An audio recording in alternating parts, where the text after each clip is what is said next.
Okay, so once again, I want to welcome everybody. I really appreciate everybody taking time out of their mornings to come to this event. For some people, it's not the mornings because we have people visiting from out of the states, out of the country, and we want to welcome everybody from the different areas. I love doing this, and you've heard me say this many times that I like to be able to have the option of coming in and saying hello and just seeing these Scleroderma warriors from all over and be able to see, you all have that one thing in common, but it's just really nice to be able to see your smiles and say hello to you personally. If anybody wants to go off camera, you can, go into the corner where your video, it says stop video, and you can turn your camera off. But while we're recording, Dr. Clements is going to be the only person that's going to be recorded along with the PowerPoint that we're going to be doing. So my name is Tina Berger, and I'm the Patient Services Director with the Scleroderma Foundation of California.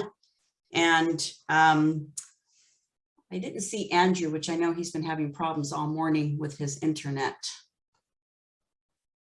I don't see him, so I'm going to go ahead and go through this. So again, if anybody doesn't want to be off camera, feel free to go off camera. If you have any distractions going on in your home and you need to maybe speak to somebody, you can always go off camera and come back on. That way it's not distracting to others. And please, if you can remain muted throughout the program. Once Dr. Clements finishes with his presentation, I'll go to the chat box and we'll start asking him questions. I usually like to wait until the end of the presentation for people to start putting questions in the chat box, because 9 out of 10 times he's going to answer your questions and we might have to sift through questions. So if you can if you can wait on the chat box until we get close to the end or to the end, that would be helpful. I'll read the questions out loud and Dr. Clements will be able to answer your questions, and I'll do it in the order received. So if we have time after the presentation and the Q&A, I just love to go around the room to whoever's comfortable sticking around to just say hello and just send us off with a positive comment, a joke, a thought, anything just to make us have a nice smile before we leave for the day would be really great. So anybody that wants to stick around, if we have time, I would love to do that. And I also want to remind everyone that the Scleroderma Foundation of California does not endorse any specific treatments, drugs, or research trials. And because scleroderma affects all patients differently, treatment approaches that may be appropriate for some patients may be less suitable for others. Any treatment decision should be based on knowledgeable discussions between patients and their clinicians. So without further ado, I'm going to be introducing Dr. Philip Clements. I'm sure many of you know him. I sent you a very beautiful bio on him. It was one of my favorites because it really pays tribute to the amount of dedication that Dr. Clements has had to the communities of scleroderma for over 50 years. He is a professor of medicine with UCLA's Division of Rheumatology. I think most of you know that he and I worked together for over 19 years, and I really enjoyed working with Dr. Clements and his positivity and his warmth for the patients. And most of you know about his warm and fuzzy hugs. I think 10 seconds, if I'm not mistaken, for the endorphins to go off. Is that correct? 20 to 30 seconds gets the endorphins. Yeah, there we go. So just a quick California hug is good, but the 20 to 30 second it gets the endorphins. Yeah, so if you've never had your 20 to 30 second hug from Dr. Clements, if you go and see him, you'll get one too. So Dr. Clements has dedicated over 50 years to the care and management of patients with scleroderma. He's participated in the development, conduct, and analysis of many clinical studies and trials in scleroderma. And as a result, his devotion to his clinical practice, research, authorship, speaking engagements, and conferences has advanced the understanding of this very complex disease, both professionally and all those who are touched by him personally. So I want to thank you, Dr. Clements, for taking time out of your schedule to do this very important talk today. We haven't covered this in a really long time. And so I gave Dr. Clements a call and said, would this be something that you would be willing to do? And without a hesitance, he said yes. So I'm very pleased. And without further ado, I'm going to hand this over to Dr. Clements. Give me 1 second to share my screen.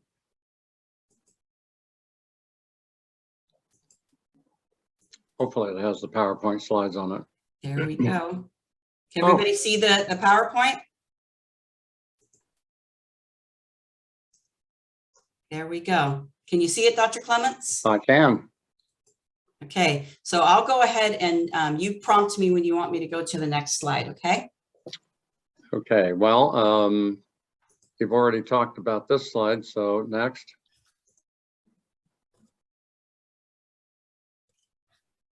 One second, Dr. Clements. Mm-hmm.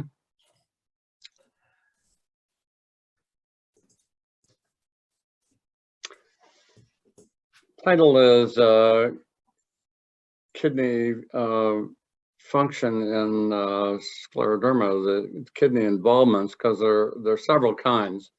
Some are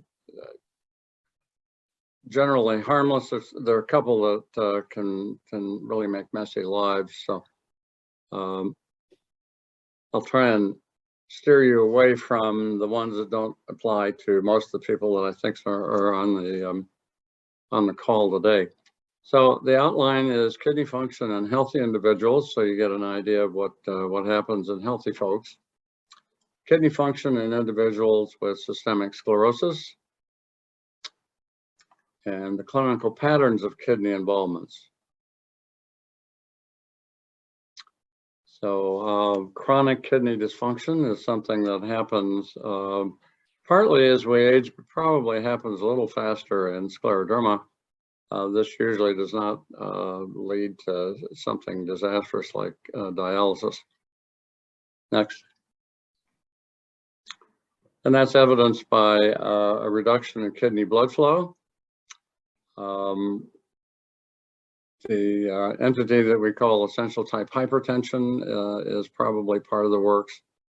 Some develop protein in the urine or proteinuria. And a lot of us, as we get older, get mildly elevated creatinine.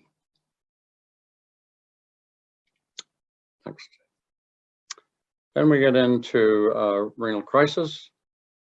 And finally, there's a renal vasculitis. Next slide.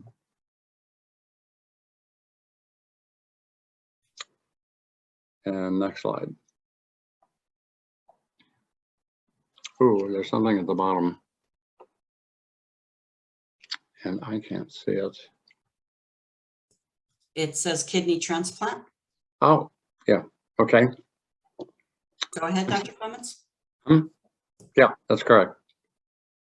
All right, so now we'll talk about the kidney anatomy and function in healthy individuals as a counterpoint to what's going to happen in scleroderma. So next slide. So you've probably got some idea of what it looks like, at least in a drawing of what's inside your belly. You got these kidney bean shaped organs called kidneys, oddly enough. They're about 10 to 12 centimeters long. They're attached to red blood vessels, and that is signifying blood coming to the kidneys from the heart. And then the blue are returning blood back to the heart from the kidneys. And when you make urine, it goes down the ureters down into the bladder, and then you go to the bathroom and pee it out. Next slide. So the filtering system is large. There's an outer peel to the kidney that's called the cortex. It's kind of like the rind on an orange. And then you have these triangle-shaped gray things a little lower in. They're called the medulla. And between the cortex and the medulla is where the filtering system actually takes place. I don't show it on the diagram, but it's right between the triangle-shaped and the rind called the cortex. Next slide.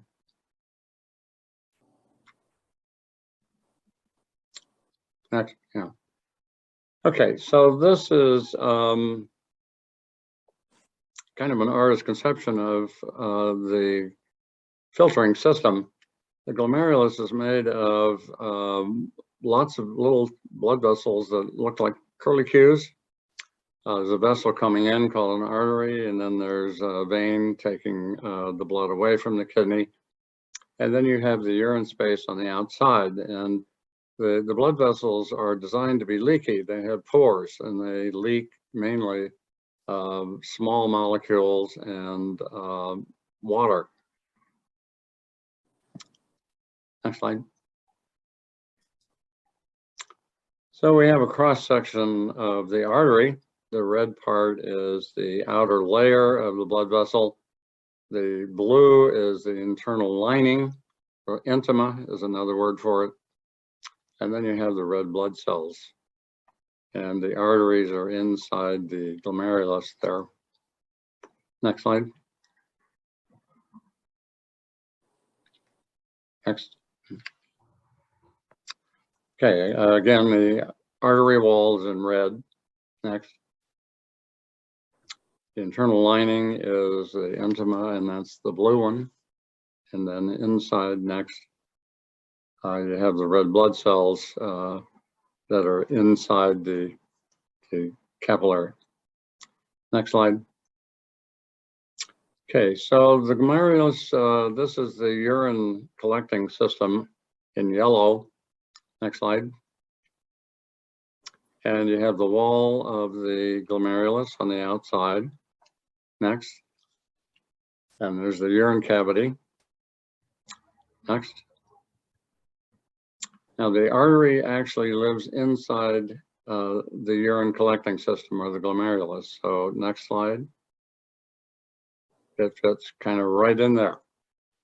So again, the capillary or the artery is very leaky to small molecules and water, and leaves the artery and goes into the urine space, and then the urine is collected into the ureters and the bladder and so on.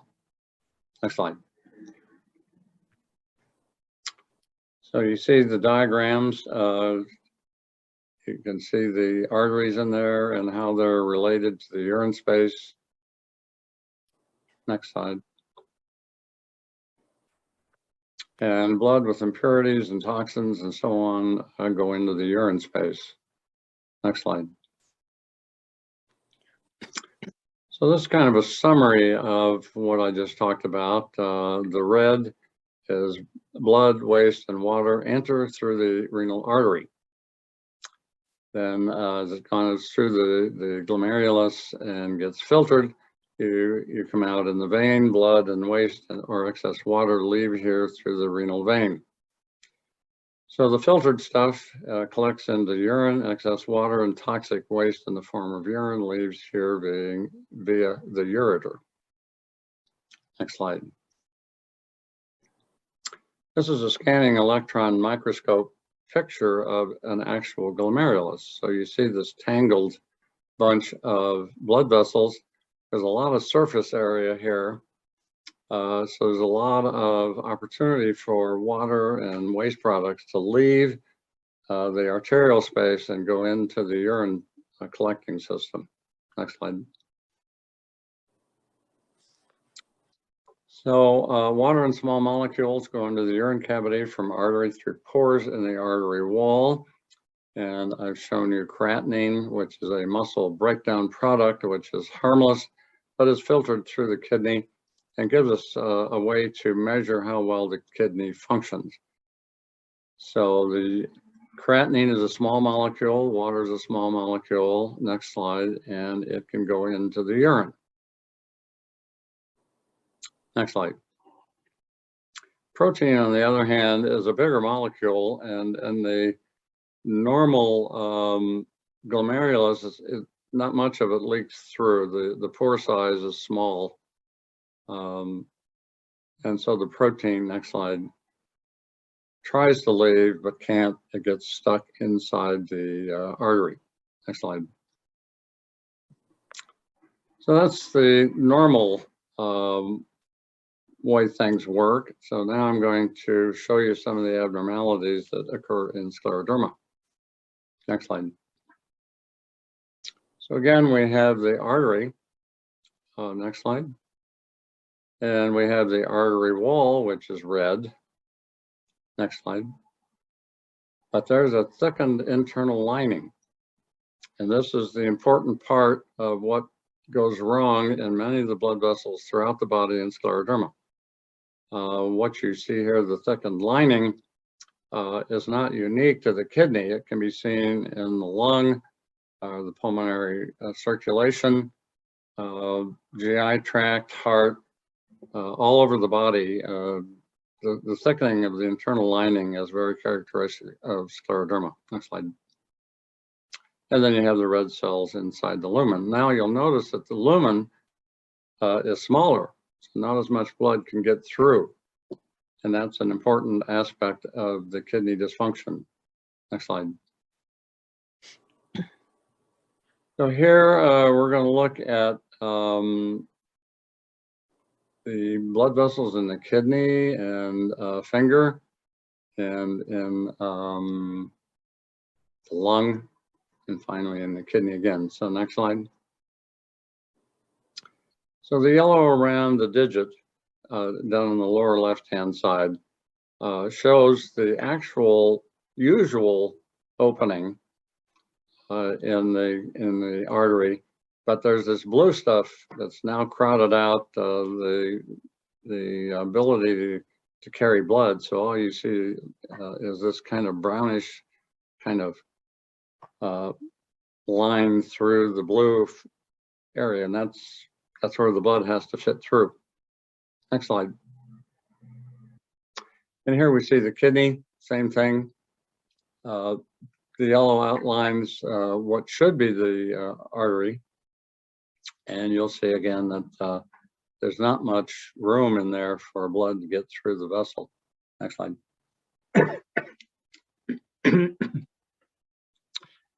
And here we see a blood vessel through the pulmonary artery. Excuse me. Again, it's full of, in this case, brown, but there's not much room for blood to get through. Next slide. And again, the kidney should be looking like this, where you have a big space for the blood to flow through. But if you look just to the left of that, you see what happens in scleroderma. It's filled with the lining, internal lining of the artery. And so not much blood can get through. Next slide. Okay, again, the artery lives inside the glomerulus. Next. Kind of like what you saw in the normal, but here we have a thickened lining, so not as much blood can get through. Next slide. So we have the small molecules of creatinine and water. Next slide. And they can get through the lining of the artery and into the urine space. And next slide. And then we look at protein. It's a bigger molecule, but it also can start leaking into the urine space. Next slide. So it winds up in the urine as well. Next slide. So there's several patterns of kidney involvement. The chronic kidney dysfunction is what I've been talking about in the last 5 or 10 minutes. Next slide. Next slide. Yeah. And next one. So we'll focus for a minute on the chronic dysfunction. There's reduced kidney blood flow, and I showed you kind of why that should be. Next slide. Next slide. Again, the blue is thickened lining, so not as much blood can get through. Next slide. Artery wall, thickened internal lining. Next slide. And blood cells in the lumen of the artery. Next slide. And the thickened internal lining of the artery is the important part here. Next slide. So this is an aortic conception. That's not the way it looks in the body, but this is what it amounts to is normal blood flow in a unit time can deposit that much water in the cup. Next slide. In scleroderma, not as much blood can get through, not as much urine is collected, and not as much blood gets through. Next slide. So the second feature that typifies dysfunction is essential type hypertension. It's about 10 to 12%, actually, in people with scleroderma as well as in the healthy individuals. But it's nevertheless high blood pressure that probably needs to be taken care of with medicines. Next slide. And then there's protein in the urine. The small molecules, next slide, get through into the urine. Next slide. Protein. Next slide. Gets through the pores because the pores are bigger. And so there's often protein in the urine. Next slide. Serum creatinine, again, is a waste product of muscle metabolism. It's normal. On any given day, you probably make as much creatinine as you would any other day. And we use it as an index of kidney function. Now, the green line shows the normal level, let's say, of 0.6. And with the chronic kidney dysfunction, you lose the ability to put out as much creatinine in the urine as you used to, so that the level begins to pile up in the blood. So you see a level of 1.2. These are averages. So that means that the kidney function has decreased by 50%. Next slide. Okay, so you probably know the difference between limited and diffuse, but I'm going to make it crystal clear here, hopefully. The mannequin on the right indicates that the person has thickened skin on the proximal or the central core parts of the body, including the upper arm, the chest, the abdomen, and the thigh. If you have it in those places, you're most likely going to have it in the forearm and the hand and the fingers, probably the face and maybe the legs. If you're going to become diffuse, you will do that within the first couple of years of scleroderma. And if you haven't gotten thickened by that time, you're not going to be diffuse. The larger group is the folks that have limited, and those are the folks that never had thickening that was above the elbow, above the knee, or below the clavicle. In other words, you never had it on the upper arm, the chest, the abdomen, or the thigh. And there's a reason we distinguish those two. Next slide. So there are some mild differences in the two as far as kidney function is concerned. There are differences in the lung and pulmonary hypertension and cardiac involvement that we're not going to talk about today. But in this case, high blood pressure or essential type hypertension is something that just gradually creeps up. And it's about 10 to 12% in both diffuse and limited. Proteinuria is about 13% in diffuse. Jenny Steen is the one who furnished this information, and she didn't make any comments about proteinuria in limited, but I think it's a little less. Elevated creatinine is a little higher in the diffuse than it is in the limited. And no abnormality is still about half, and probably in the limited, a little greater than half. Next slide. Now we're going to change gears and start talking about the event that is called renal crisis. This, when I was in training in the 70s, was a feared complication because there was no treatment for it at the time. Next slide. So I'm going to talk a little bit about it. Next slide.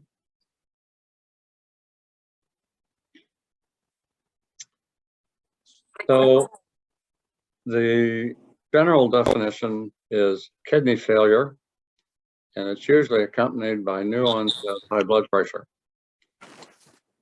So in this case, kidney failure would be characterized by an elevation in creatinine in the blood, and it's usually accompanied by a high blood pressure in levels that person has never seen.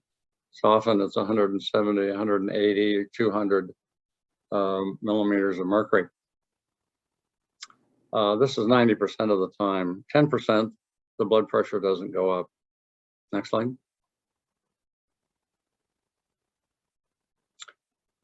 Okay, so the diagram shows the blood vessels inside the glomerulus, but there's what looks like a biscuit, and that's just, I couldn't find any other marker to tell you that this is something called the juxtaglomerular apparatus. It's right at as the blood enters the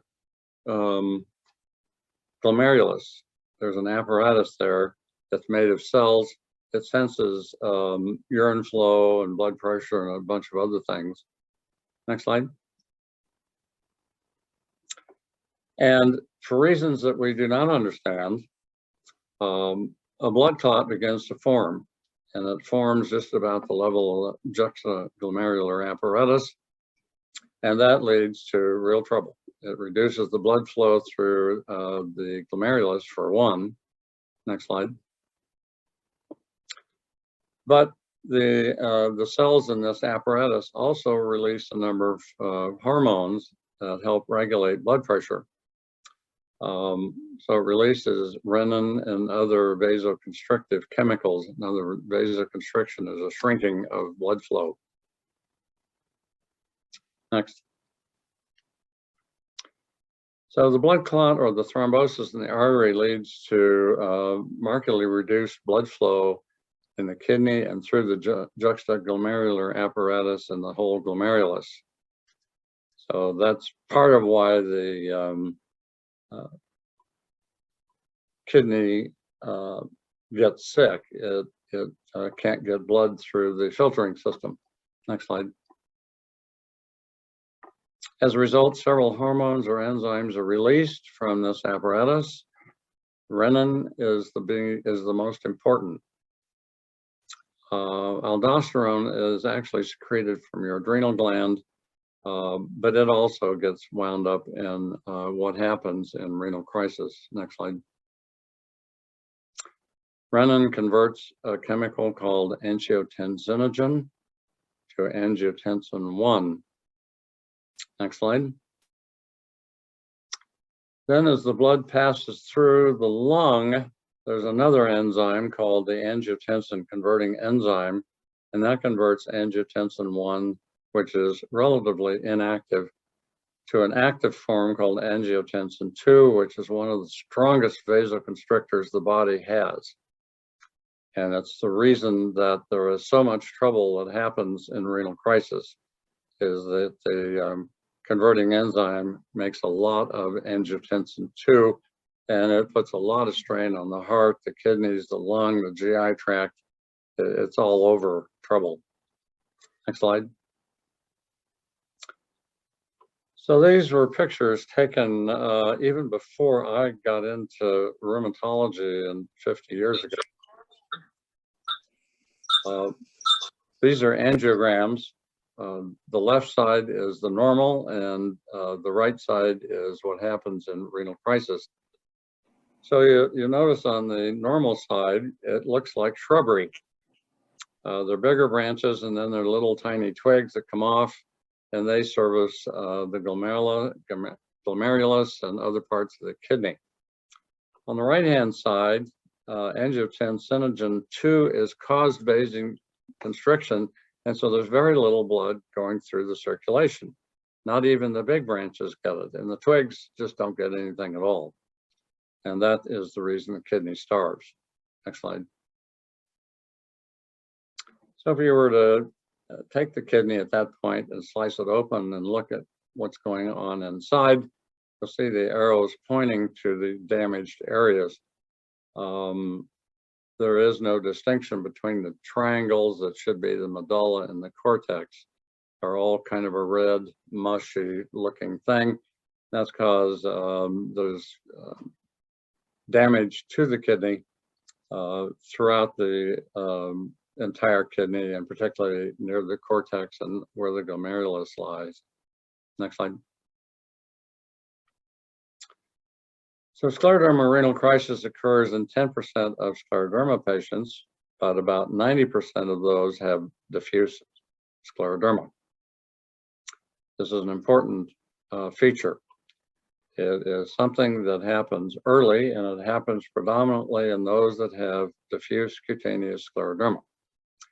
The level of blood pressure during renal crisis is usually high blood pressure, and only 10% is normal blood pressure. The hypertension can be in the realm of 160 to 170 systolic, but it can go up in the 200s easily. Next slide. So in the thick of battle, when somebody rolls into the emergency room with this thing, if the doc is not aware of this simple formula, it can be missed. So the formula is systemic sclerosis on the left, and then you add rising creatinine. That happens, I start thinking renal crisis right there. And most will have new onset hypertension. It won't be the essential kind that just kind of creeps up. It's a couple of days you had totally normal blood pressure, and now your blood pressure is 180 or 200. And then you put that together and you get a sum, next slide, and that's called renal crisis. And if you think renal crisis, you should also think of the next slide, ACE inhibitor. ACE inhibitor is going to play an important role in renal crisis. So you will hear this several times, that the primary treatment of renal crisis is an ACE inhibitor. Now I'll go into what ACE inhibitors are in a minute. Next slide.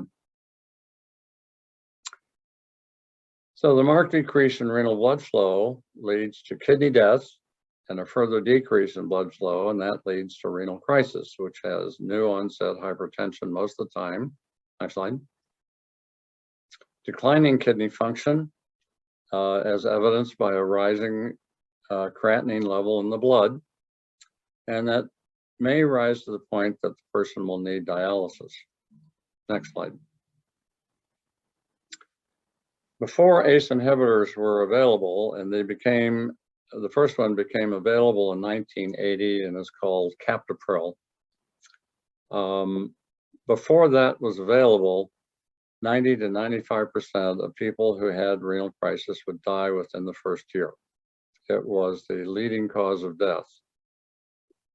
Next slide. Okay, so I've shown part of this slide a little earlier with isolated hypertension, proteinuria, elevated creatinine, and no abnormality. And now we're going to add renal crisis, which is seen predominantly in the diffuse. As you see here, 19.5% in the diffuse and 2% in the limited. Now, there is some difference in different populations as to how frequently renal crisis actually is. Turns out the Eastern Asian countries have very little renal crisis. It's not seen very often at all. It's when you get into the Western civilizations like the US, the Britain, and Western Europe, where renal crisis is the main issue. And even that seems to be declining over time, and it's not clear why it's declining over time, but it seems to be. Next slide. Now, I've kicked around a lot of fancy terms. So now with this diagram, hopefully I can put the puzzle together. So the liver makes a protein called angiotensinogen. The OGen is kind of the buzzword for the beginning or precursor to. So the liver makes angiotensinogen.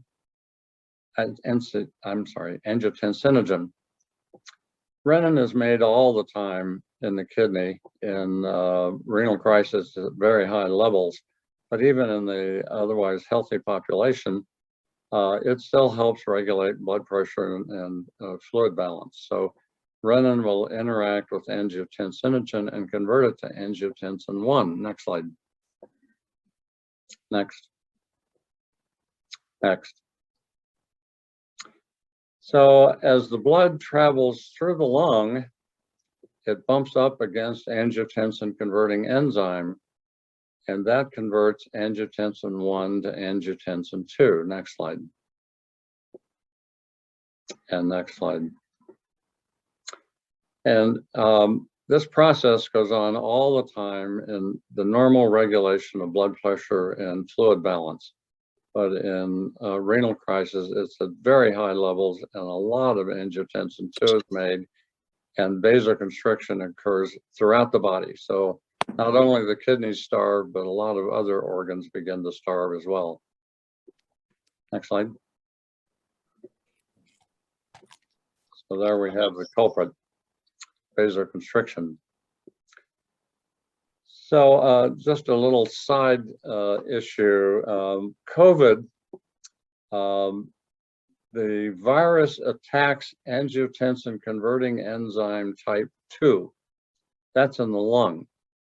It has nothing to do with scleroderma. It's just interesting that this wave of pandemic also happens to interact with angiotensin converting enzyme to produce trouble in COVID.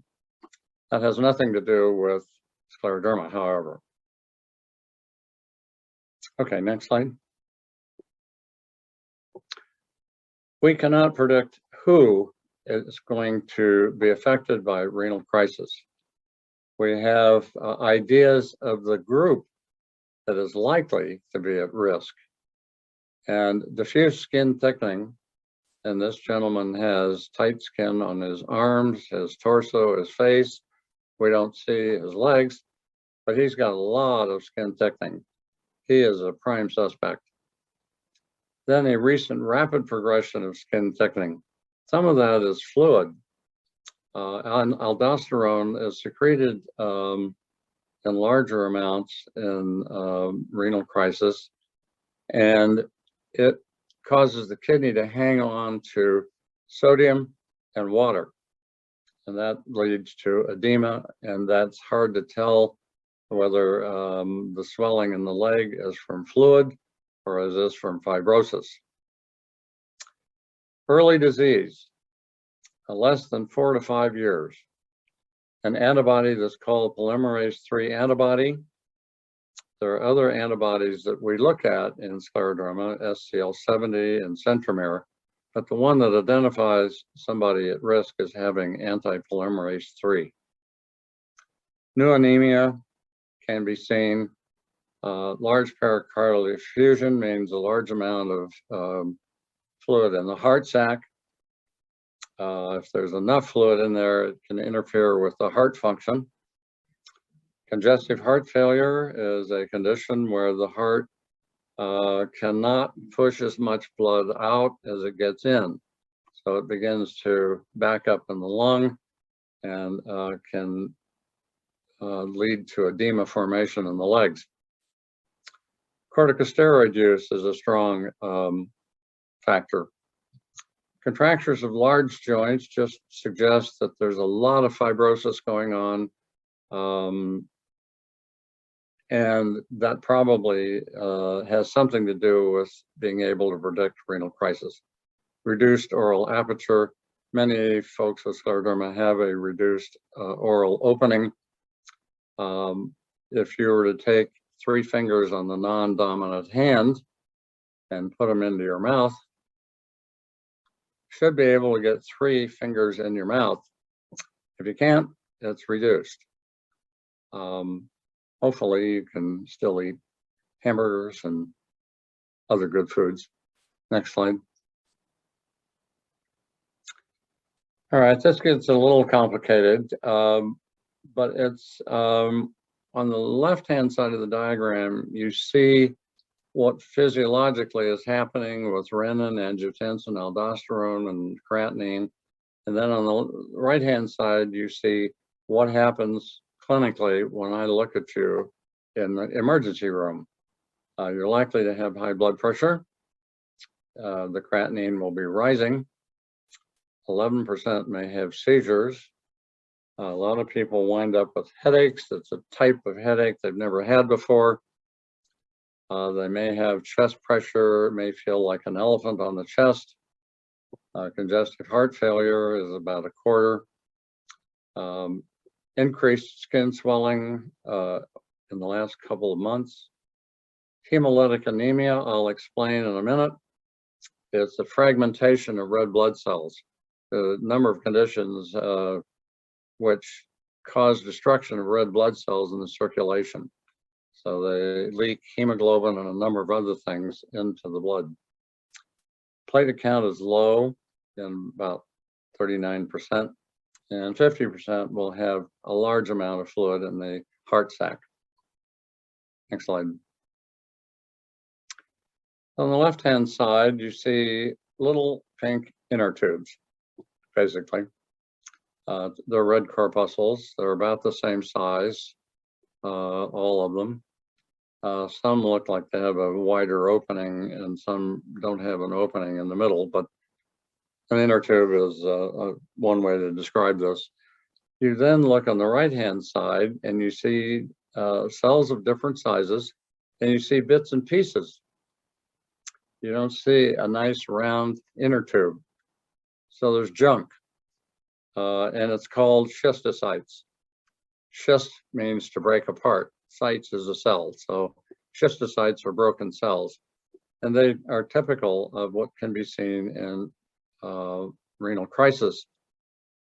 These do not show up if the blood goes through a machine that counts red blood cells, white blood cells, and red blood cells. But they can be seen if blood is put on a slide by the technician and it's smeared and then stained with a particular stain called right stain. Then you can look at the cells as you see in the right diagram and see whether they're broken parts. Next slide. ACE inhibitors were the major event in the 1980s with captopril. There are now lots of them, but they made a huge difference in the outcome. Next slide. So here are some examples. There's 11 ACE inhibitors. If you look at the word on the left side of each of those compounds, you'll see something that ends in PRIL, pril. So all of these prils indicate that this is an ACE inhibitor, and it blocks the angiotensin converting enzyme from making or from converting angiotensin 1 to angiotensin 2.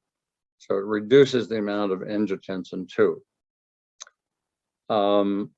Any one of these works. Virginia Steen back in Georgetown prefers captopril. That was the first one. A lot of side effects with that. I was never enchanted with that one. The newer ones, which are the other 10 on here, are much easier to work with, and they work just as well. Next slide. So now we're going to get down to the nitty-gritty of what happens to people who have renal crisis, even if they're treated with ACE inhibitors. I mentioned that if ACE inhibitor isn't used, 90 to 95% will die in 1 year. If you put people on ACE inhibitors, there's still some bad things that can happen, and it turns out dialysis is one of the potential bad things that can occur. Now, in this diagram, which comes from data collected in the United States, you have 38% that don't require dialysis at all, which means 62% do. On the right-hand side, you'll see early death, and by early death, I mean somebody that dies within 1 year. Then there are two dialysis types, temporary and permanent. In the United States data, it's about the same. So over half of the people who wind up on dialysis come off of it within 18 months. They'll have a spontaneous recovery of kidney function enough that they come off, then they can come off dialysis and never need it again. But they must continue their ACE inhibitors. Next slide. This is from Britain. Some of the numbers are different. No dialysis is about the same at 36%, about 18% die, and then there's the group in the middle where you have temporary and permanent dialysis, and for reasons that are not clear, there are more people winding up on permanent dialysis the rest of their lives. If you're going to have temporary, you generally do it within 24 months. Next slide. And here we have in France, no dialysis is about the same at 44%. 20% have early deaths. So all three studies in all three countries suggest that there are about 20% of people that we can't save. Then the temporary dialysis is 16% and permanent dialysis is 22%. And there's less dialysis needed in France than some of the other countries I mentioned. Again, temporary dialysis, about half of those came off dialysis within 9 months. Next slide. So this is a diagram that shows you what happens if you get on an ACE inhibitor and what happens if you don't get on an ACE inhibitor if you have renal crisis. Now, before everybody gets in a tizzy, being concerned that they're likely to be headed toward renal crisis, let me reassure you that most of the people on the line have had their disease longer than 5 years, and it makes it much less likely this event will ever occur in somebody after 5 years. Most of these people had diffuse scleroderma as well. Now, the line that has the open circles is the group that has no ACE inhibitor in their treatment. And this reproduces what I saw in training. 90% die within 1 year. Bad outcome. The upper line has the closed circle. And this shows that if you make it through the first year, you've got a 70+% chance of making it through alive. And if you're alive at 1 year, you're likely to be alive at 5 years. Now, some of these folks, unfortunately, are still going to be on dialysis, but nevertheless, human survival is much improved by the ACE inhibitors. Next slide. So one of the reasonable questions to ask is, well, if we know that if ACE inhibitors treat renal crisis and reduce the amount of trouble that people have, can we give them, before they get renal crisis, can we put them on ACE inhibitors? So there is a study that addressed this. Next slide. The Canadian Scleroderma Research Group undertook a prospective study to address the following question. Are scleroderma patients who are exposed to ACE inhibitors prior to the onset at greater risk of worse outcomes compared to those not on those drugs prior to the onset of renal crisis? So this was a very important question to ask and have answered. Next slide. The method was unique at the time. Marie Hudson is the Canadian rheumatologist that was the lead investigator in this study. She lined up almost 600 participating physicians from around the world to participate. And every second Friday afternoon, we would get an email that said, have you had a patient present in the last 2 weeks with new onset renal crisis? If you said no, you didn't hear from Marie until 2 weeks. If you gave a positive response, then you got a little paperwork to do. It wasn't onerous, but it was important paperwork. Next slide. So data were collected on the exposure of scleroderma patients to ACE inhibitors prior to the onset of renal crisis. Next slide. Primary outcome, death and or dialysis 1 year after the onset of renal crisis. Next slide. So Marie had 87 patients recruited at baseline, but a number of them disappeared. 1 year follow-up data were obtained in 87%, which in this kind of trial is pretty good. Next slide. The rate of death and or dialysis 51% at 1 year, regardless of the treatment group. Next slide. The money slide is here in yellow. The use of ACE inhibitors before the development of renal crisis increased the chance of death by 2.69 times. Wow. The rate of death in patients not treated with ACE inhibitors before renal crisis. Whew. So there's not really another study that has addressed it in a prospective way to answer this question. This is the only one out there. The nephrologists don't believe this at all.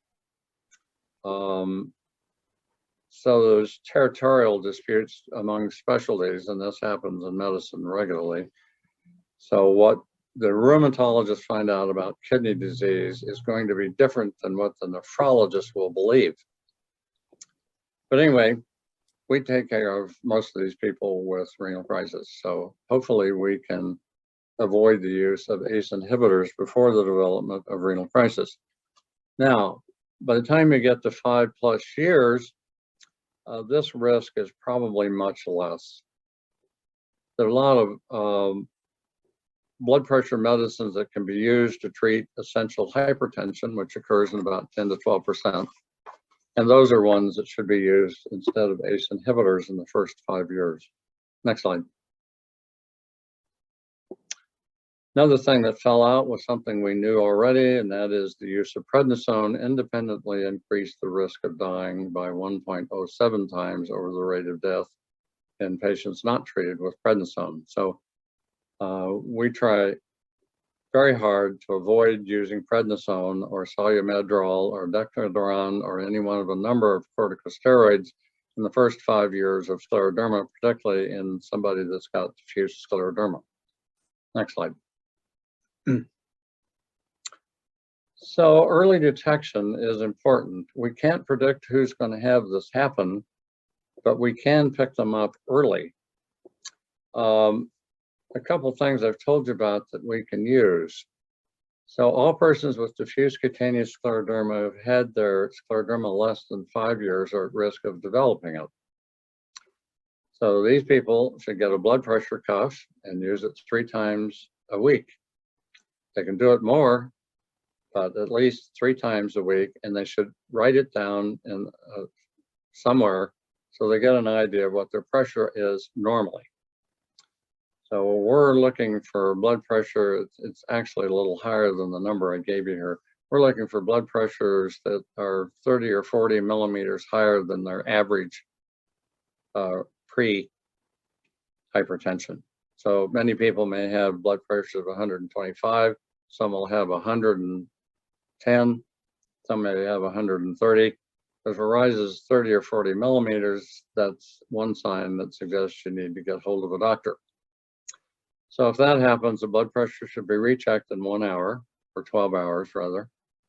If the blood pressure is still up, that person should contact an MD or go to the emergency room and request a serum creatinine and tell the doc that you've been advised that you could be at risk of renal crisis, which means kidney failure.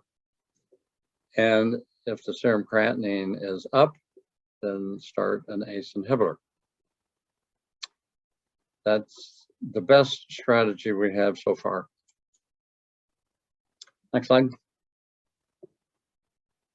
Again, the list of ACE inhibitors, there are more than what I've given you here, but these are some of the common ones. And the generic name always ends in pril. The trade name can be anything. I don't know where they come up with some of these words, but that's life. Next slide.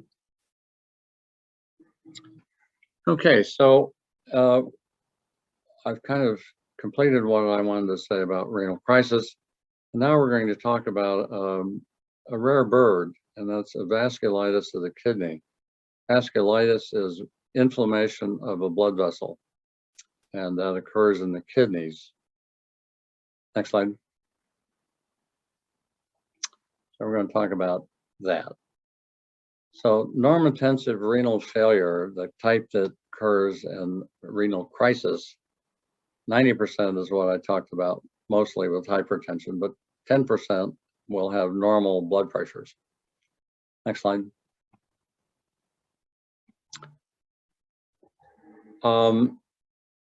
Recent reports have appeared that some of these patients have a positive test result for something called ANCA, or anti-neutrophil cytoplasmic antibody. And the particular antibody is to anti-myeloperoxidase, or MPO. This sounds probably like blah, blah, blah, blah, blah, blah, but ANCA is an important term. MPO is an important term, and these tests can be done easily in blood. It usually takes a couple of days. If the results are positive, it strongly suggests that there's inflammation in the kidney blood vessel rather than renal crisis. Next slide.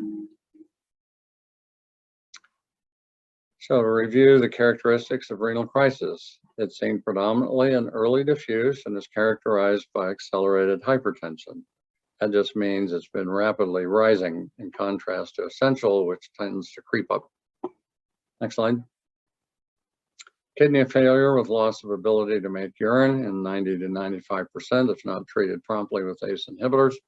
Next slide. Proteinuria, protein is a larger molecule and the pore size is wide and it dumps protein and sometimes even red blood cells into the urine. Next slide.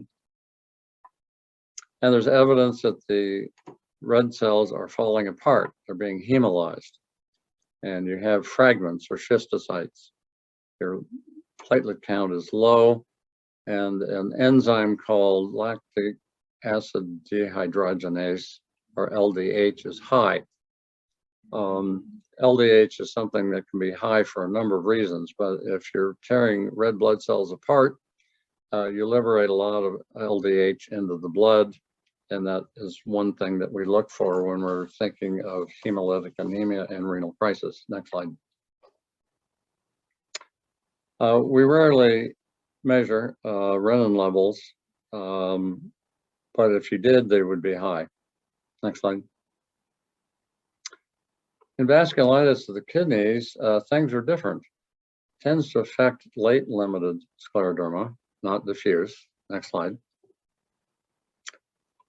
Normal or high normal blood pressure, maybe 140 over 85, something like that.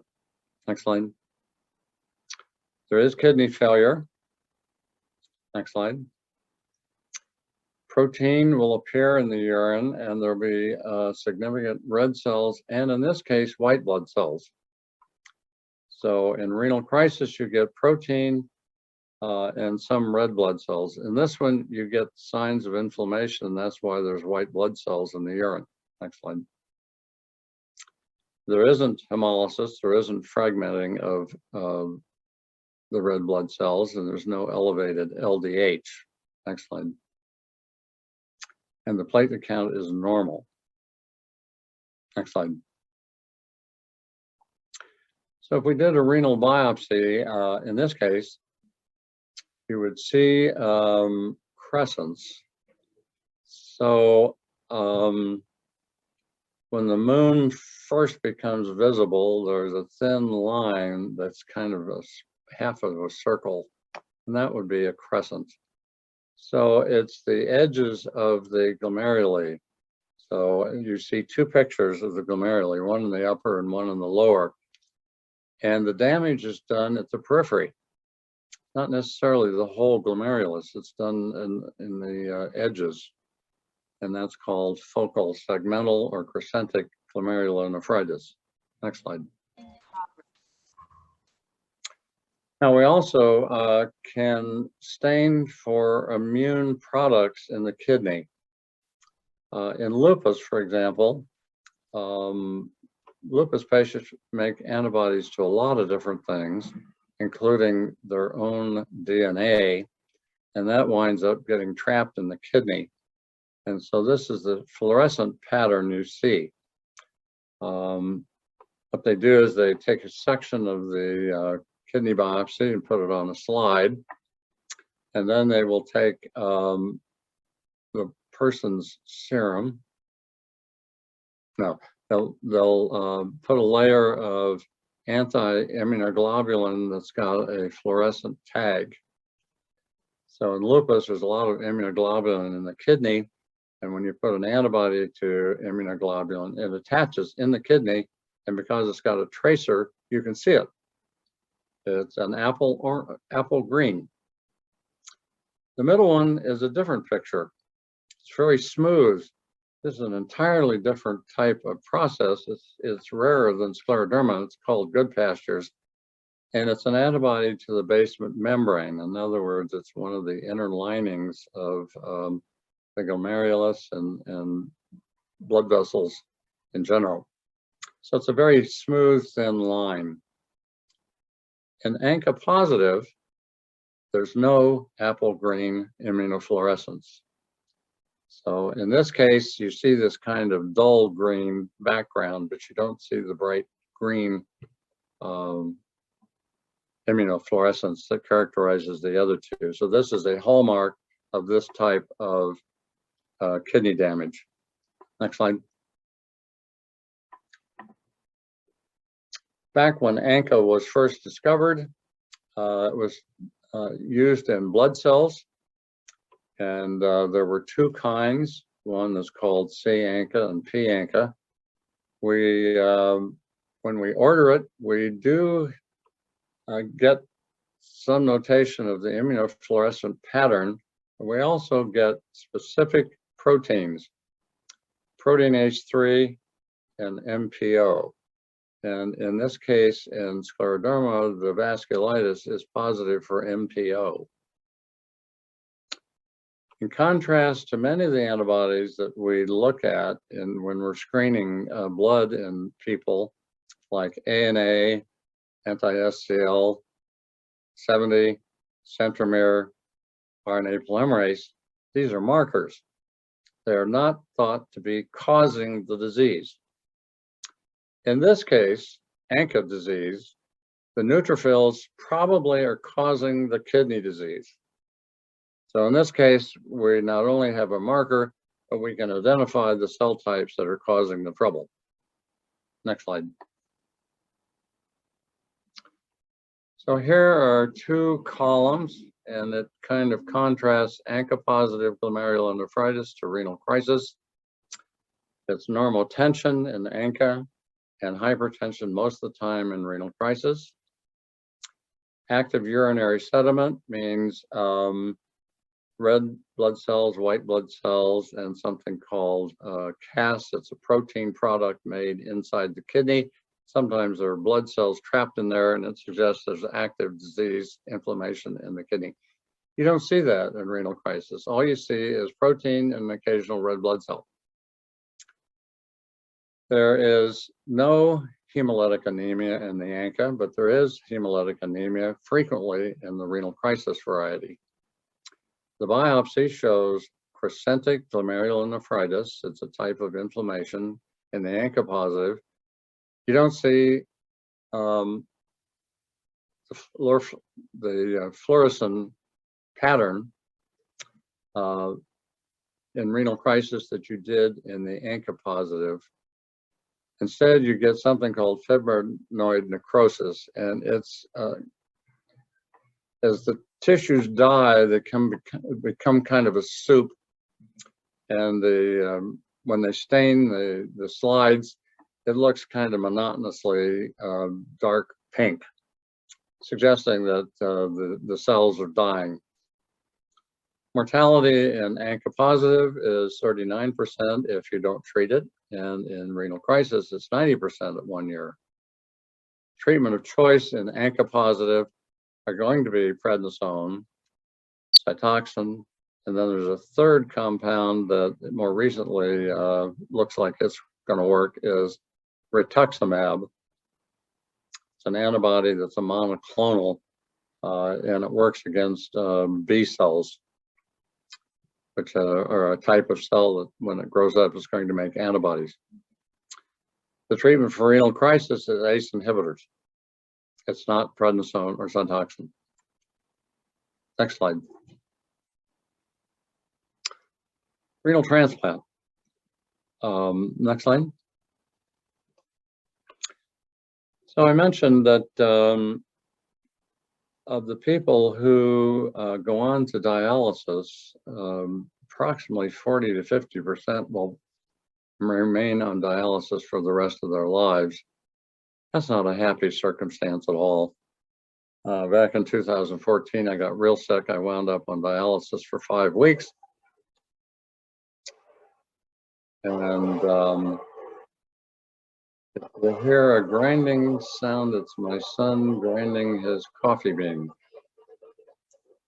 In any event, in this study, which looked at multi-center organ sharing transplant registry, they had 260 scleroderma patients transplanted. Overall mortality at 5 years was 27%. Scleroderma renal crisis recurred in only 2%, so this is important. Renal crisis usually doesn't come back. Next slide. So this is graft survival. This is not human survival, it's graft survival. The first year you still have 80%, but then there's a slow loss of kidney function. And finally, by the 5th year, a little over half are still tooting along with reasonable kidney function. You might look at this and say, boy, that's discouraging. I don't think I'd want to do that. But I can tell you from the people that have had a transplant, and even if they have lost it after a few years, they were forever grateful that they had time away from the dialysis machine and could live their life, and they would do it again. And I've had some who have done it again. Next slide. So the causes of graft failure were known in only 2/3. Acute and chronic rejection, meaning the body is mounting a rejection to the foreign kidney. Primary failure suggests that something went wrong at surgery to hook up the blood vessels and other tissues together. Recurrence of scleroderma in this group of graft failure was 7%, but overall it's only 2%. 3% infection, graft thrombosis, blood clots in the graft.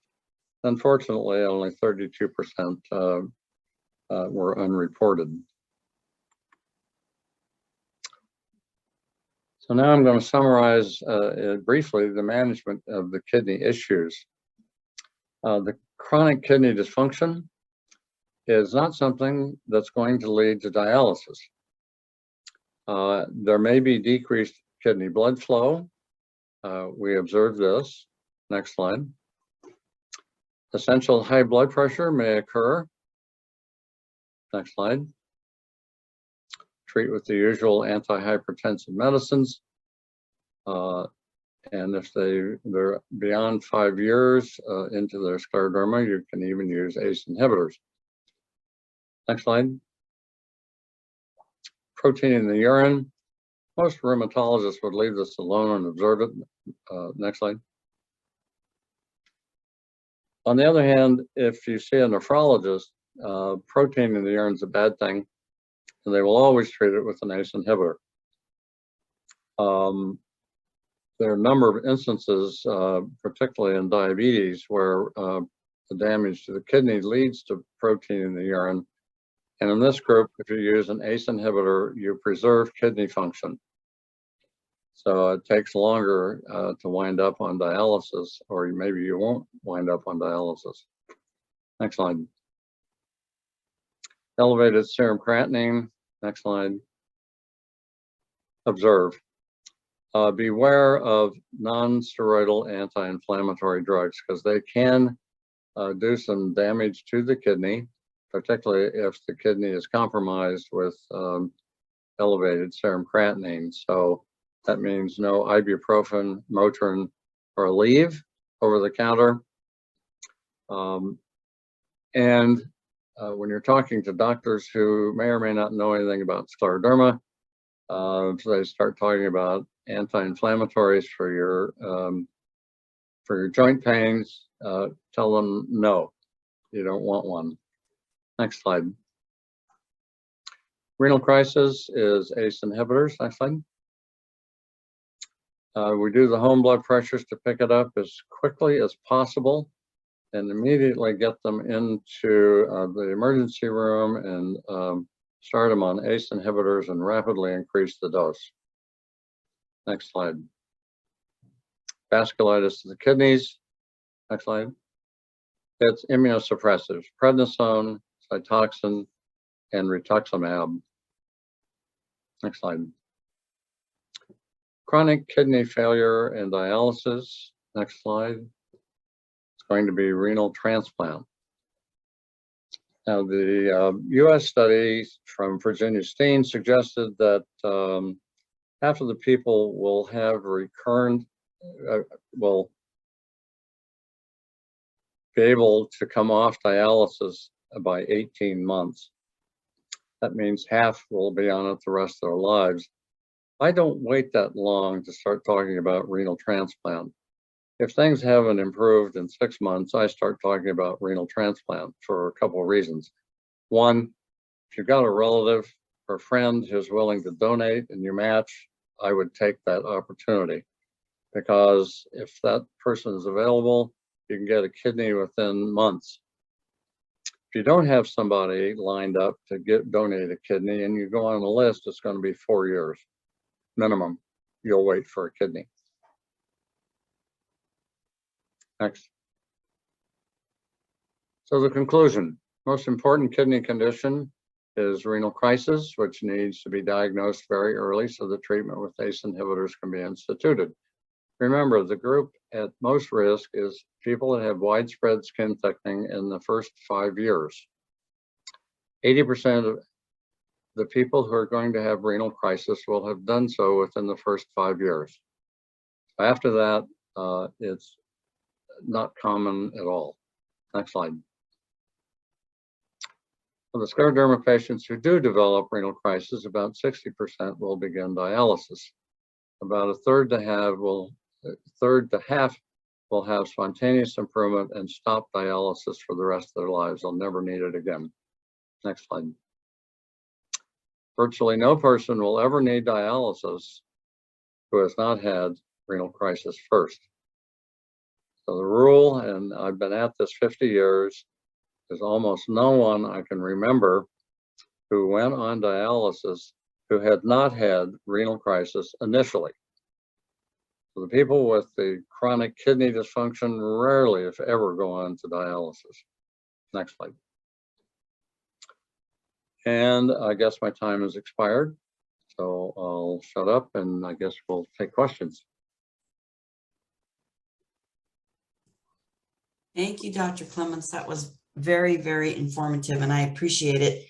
I was taking a few notes of my own, and before we get going with the questions, I think a couple people that follow some of the Facebook posts that I put together telling everybody about this talk with you, there was a gentleman that responded and said that he had some kidney problems but if he ever had to go on dialysis, he would refuse.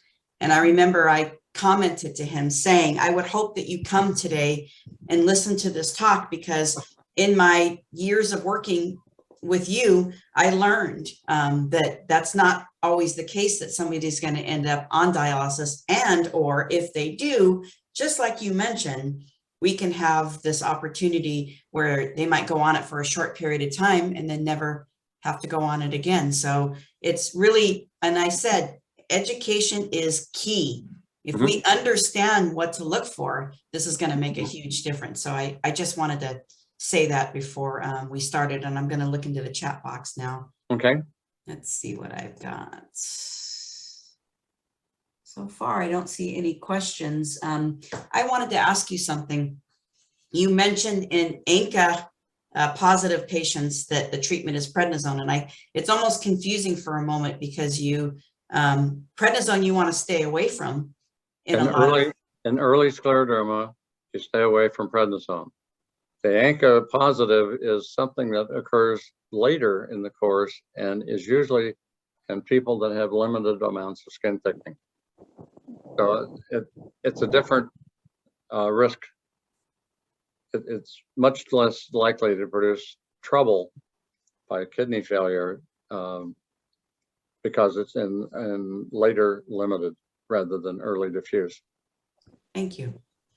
I have a question. Does your recommendation to avoid anti-inflammatories also include fish oils? Does No. someone, go ahead. No, fish oils are safe. Okay. Does someone with lower risk, i.e. limited scleroderma over 5 years, also have to avoid anti-inflammatories? Depends on the kidney function. The easiest number to try and remember is your serum creatinine. It helps us get a measure of how well your kidneys are functioning, but there are other things that influence the blood flow and the urine output. Your sex, your age, body size, and so on go into a formula that take the creatinine and correct it for other things that may influence the creatinine, and then you come out with something that's called glomerular filtration rate. So that is a number that can be 100, but it's often 75, 60, and below that, you're starting to get into a category where you have to be careful about certain medicines that got cleared by the kidney. So if you got a kidney function that's 30 cc's per minute, that's low kidney function.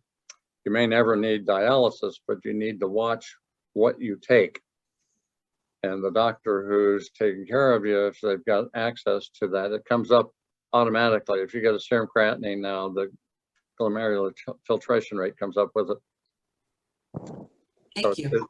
It's a measure of if you're 60 and above, generally there are very few things that are going to. I don't know who's unmuted, but can you guys make sure that you're muted, please? Elaine. Okay. I saw the name. Is Celebrex an NSAID? It is an NSAID. The advantage of Celebrex is it has much less GI trouble than the standard anti-inflammatory, the older generation like naproxen and ibuprofen and some of the older ones. There's several newer ones that are called COX-2 inhibitors, and I don't want to get into the chemistry of why that's important, but there's Mobic is one that's also a COX-2, and it's easier on the stomach. So there's several anti-inflammatories that are easier on the stomach. The problem is they have the same problems with high blood pressure, causing high blood pressure and causing some damage to the kidney.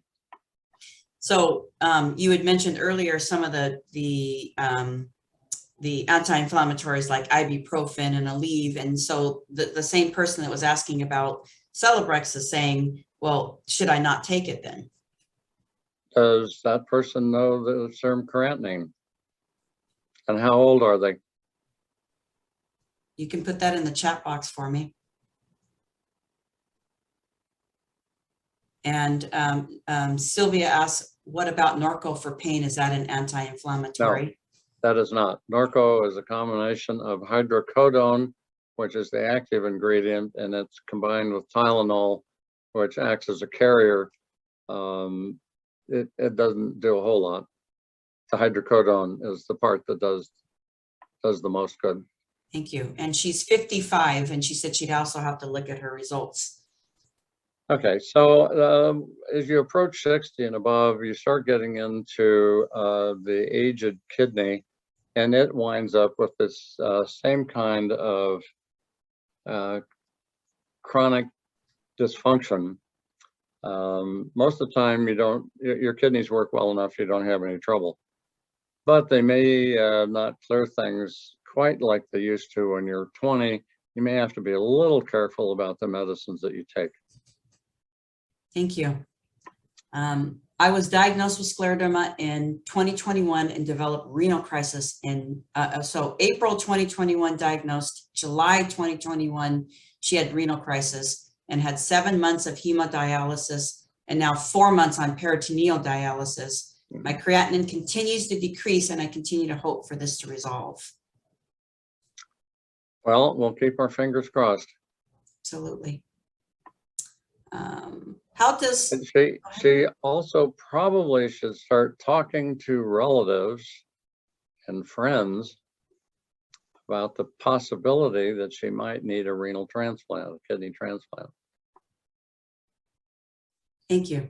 And we know in a few of our meetings recently, there has been a few people who have had transplant and are thriving as a result of that. How does one account for unexplained weight loss? Blood work doesn't show cancer. We're kind of going into something that's not about our program today, so I don't think this is something that we could be discussing. And Barbara, you do see him as a private patient, so I do believe that you should be having this conversation with him. What's Barbara's last name? That's not on here, and I don't want to say it because everything's being recorded. Oh, okay. But again, we're addressing renal crisis and scleroderma right now. I'll give a short answer to that. Often it's in the GI tract. There's GI tract involvement of some sort. Thank you, Dr. Clements.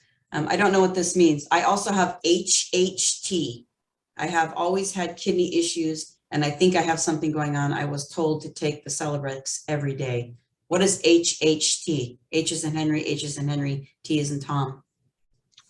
In this case, I do not know. If the patient can spell it out, that'd help. Okay. Through the chat. I am 19 years out of my renal crisis, no dialysis. What should I be doing besides blood pressure monitoring? How old is the person? Not sure. Can you elaborate on your age?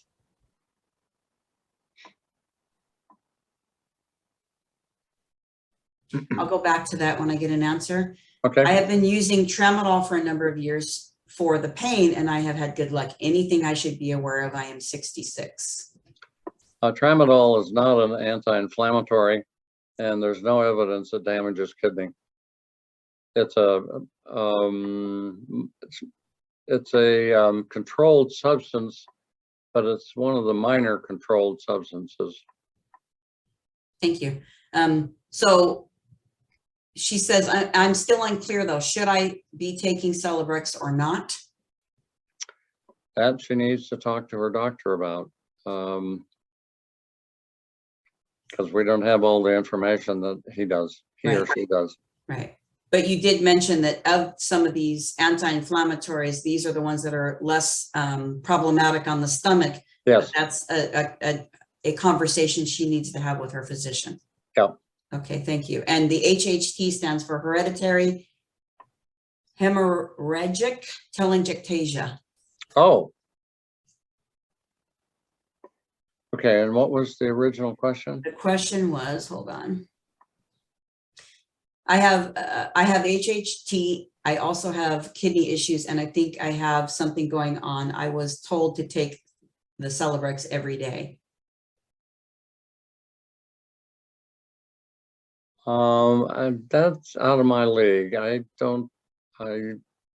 have no experience with HHT. I know there's a hereditary form of telangiectasias.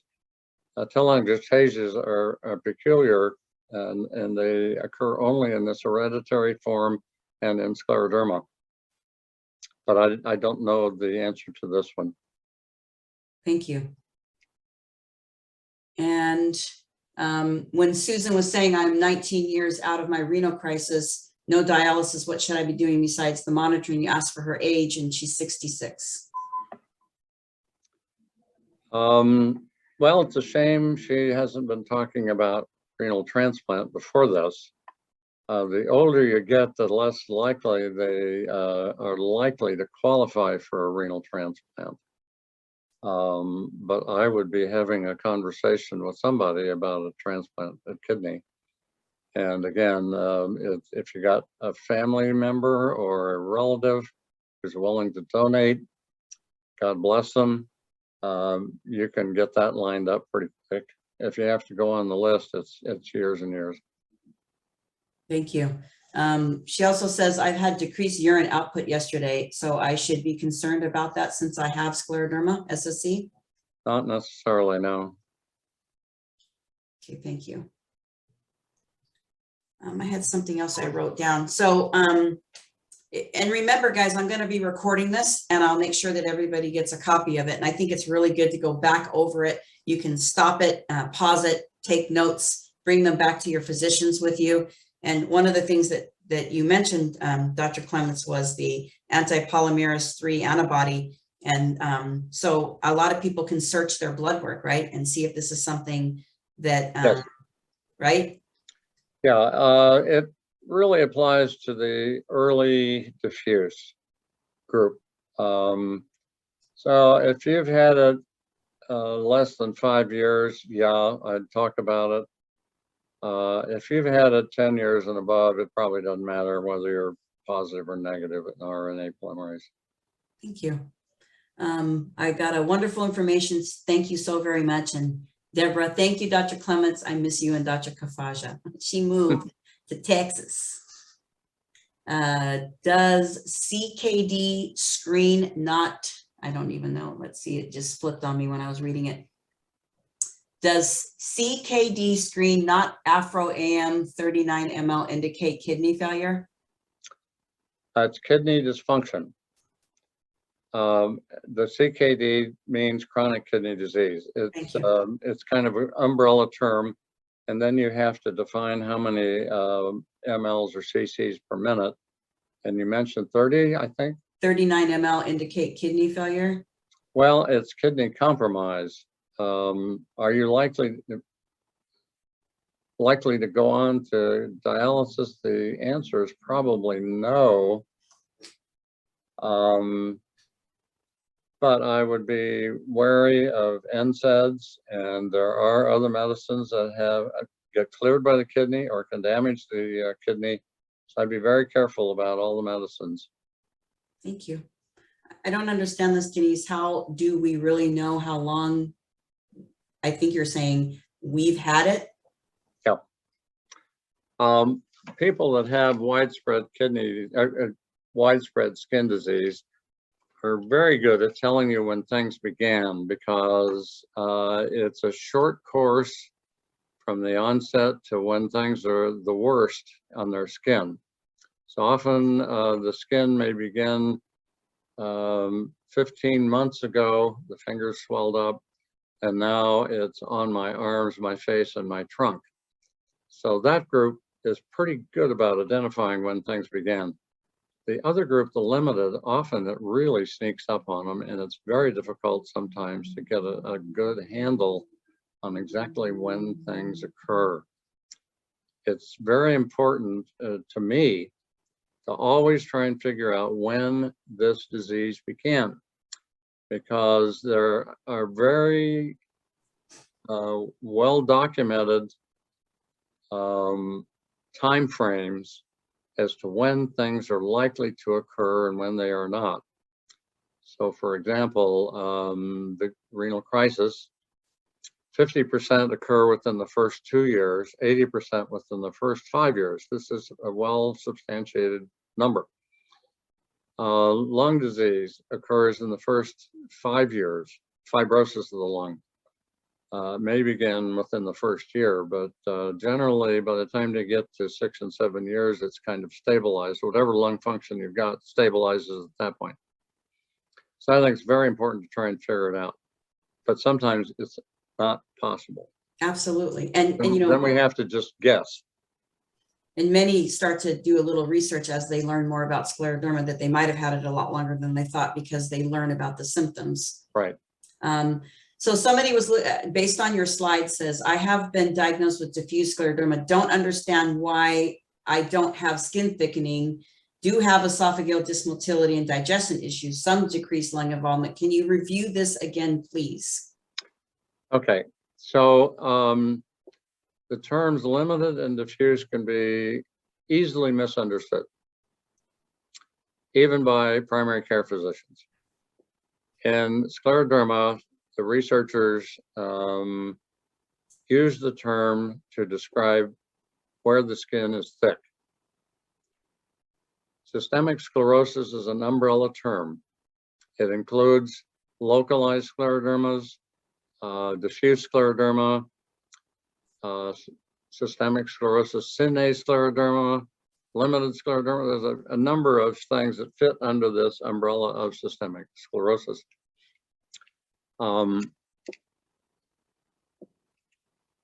Let's see, tell me the question again. That she's been diagnosed with diffuse scleroderma, but doesn't understand why she doesn't have the skin thickening. Okay, so limited and diffuse are used to describe what happens in the skin. Now, if you're talking to lay people or you're talking to your primary care, they may give you the impression it's diffuse because you have internal organs. Well, that's not how we define diffuse. Turns out if you have diffuse skin thickening, you are likely to have more internal involvements than if you don't have diffuse. But again, diffuse and limited, we use to describe what happens in the skin. Right, like the two slides that you had showing from lower extremities versus all over, correct? Right, Thank yes. you. Okay, so Raynaud's is a marker, or is it? It's a marker. The largest group of people with Raynaud's are young, healthy women who had the onset of Raynaud's in their late teens and early 20s and will never have systemic disease or any other troubles from their Raynaud's. In scleroderma spectrum, there is this thickening of the internal lining, and if it occurs in your fingers, then when the winter comes, that's going to cause constriction of the blood vessels. So less and less blood gets out to the tips. Raynaud's is the color changes, but in scleroderma, the color changes are also associated with structural narrowing of the canals carrying blood. And that's the big distinction. So is the onset of this an indicator of how long you have had the disease? There's some who think that, but I think the majority of us have, for practical reasons, in clinical trials, this came up a long time ago, and we decided in clinical trials, we would count, we would say the onset was when a symptom or sign typical of scleroderma occurs first, other than Raynaud's. Thank you. So in some people with the limited variety, they may have had Raynaud's for 10 years, and then their hands get puffy, and then they get lung disease. We found it very difficult to use Raynaud's as the onset. Thank you.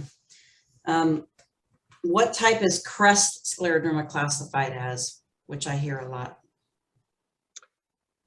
Well, those of us that have been dealing in clinical trials would like the term to go away Yes. and be buried forever. It originated probably more than 50 years ago and was used to identify a group of people, mainly women, who had had scleroderma for 15, 20 or more years. And by that time, they had accumulated some calcium deposits. They all had Raynaud's. Most had esophagus problems or heartburn. Sclerodactyly means tight skin on the fingers. Telangiectasias are those little clump of veins in the skin. So they had all 5 of these, and it was a group that had disease for a long time, and they kind of pooped along without major events. Over time, that became bastardized, so that in some of the papers in the 70s and 80s, they would define crest as Raynaud's, esophagus problems, and tight skin on the fingers, and not count the other 2. Well, those are people that probably had it less time. We never could figure out how this was a useful term to try and do a clinical trial. So we tried to get it switched to limited and diffuse based on skin. In clinical trials, we do very well at doing that. Out in public, we don't do very well. People still use crest as the term. Yeah, it probably is late. It's probably limited most of the time. And I always tell a lot of people when I talk to them for the first time and they say, well, my doctor says I have crest, I already know it's not a scleroderma specialist, because oftentimes you guys do not use that acronym anymore. So a lot of times that's the giveaway that I've learned. I had a comment saying, thank you very much for answering that. Now I just have to figure out how long I've had this. I have a question. When you were talking about the low platelet count, and it can suggest renal crisis. So how would somebody be sort of monitoring this if they're noticing that they're having, that their platelets are low? Is this something that you see a lot, or could there be other things? Because I'm wondering if somebody sees this, will they automatically think that this is renal crisis? How big is that? I have a few people, probably 1%, that have low platelets. Some go below 100,000. Low platelet counts that are less than 10,000, then probably are risk factors for bleeding. Above that, it's not usually a big problem. It's usually, you have to have rising creatinine as that's the driver for renal crisis. That's what gets everybody into trouble, rising creatinine. They have to have rising creatinine to make sense of a platelet count that's down. If somebody has it down chronically, they may just have some autoimmune cause that's part of scleroderma, or maybe they got an overlap with lupus or something. So not all platelet counts being low mean trouble. That's helpful. I appreciate that. And I guess that's what people can do if they start to see platelets maybe going a little low. Start also looking at your creatinine levels from your routine blood work, because that's pretty routine that you guys check on a regular basis. Often. Yeah. And if your doctors aren't, well, you guys know to hold them accountable to testing those things. And somebody was mentioning acetaminophen, which is Tylenol, which I don't think is in the same category, right? That's not an anti-inflammatory. No, it is not an anti-inflammatory. It's an analgesic, which just means it's a painkiller, but its mechanism of action is totally different than the NSAIDs. Thank you. Or anti-inflammatories. And just a comment that some labs use CREST acronym too. That's unfortunate. Yeah. Agree. I think that's it. Let me see if I have anything else on my list. I think my last question was, for those that have had scleroderma less than 5 years, what is the protocol for them to monitor this? Generally, I have had people get their blood pressure recorded at home. Either they do it or some person in the household or friend or whatever do it. Now, there's some automatic digital kinds where you wrap it around and it automatic, you push a button and it automatically goes through the whole thing. Some of those are pretty good. The more you spend, the more likely you are to get a good one. Agree.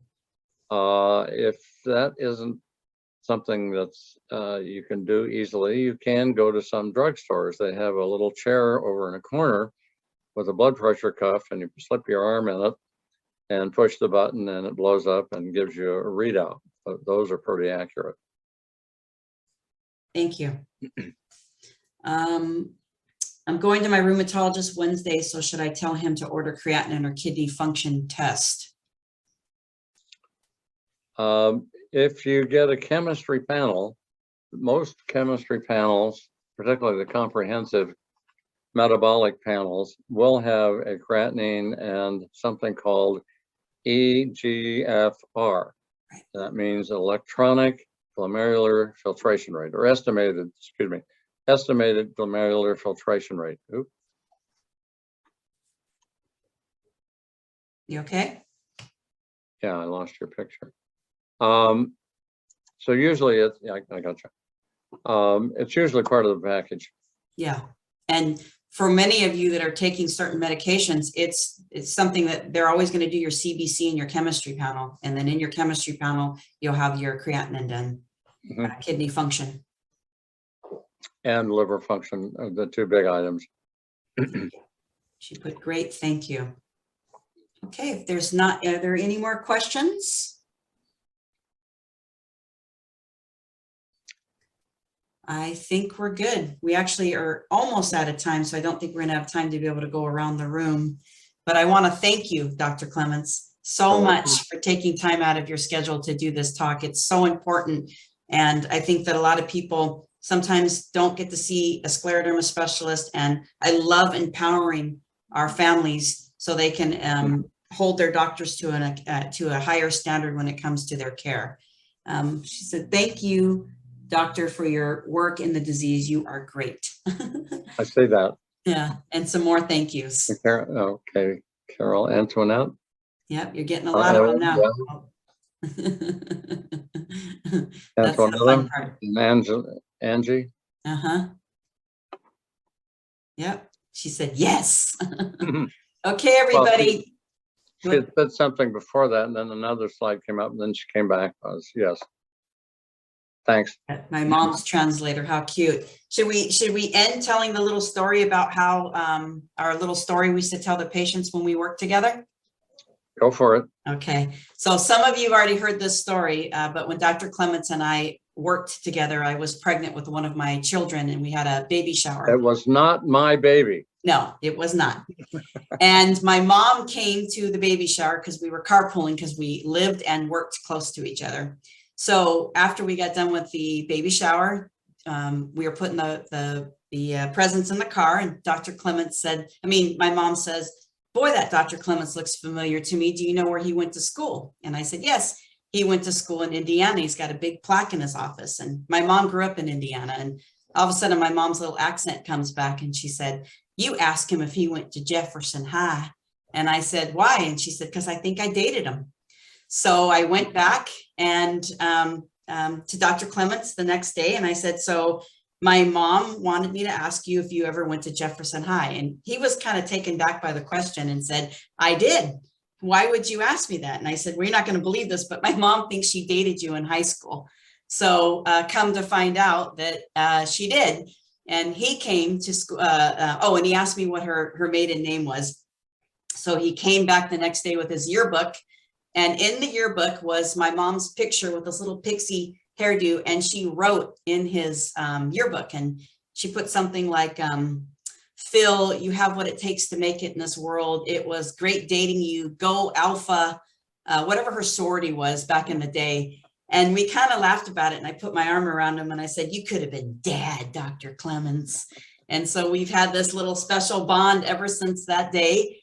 And when we would see new patients together, you know, it's a very overwhelming moment. And I'm sure a lot of you can remember that. Well, we always appreciated, he'd give me a little nudge and say, would you like to tell the story or should I? And we would tell the story. And it was just such a nice way to sort of de-escalate the tension in the room over this very, you know, kind of scary time. And I've never forgotten it. And it's just a nice little special bond I have with him. So I thought you might all enjoy that story.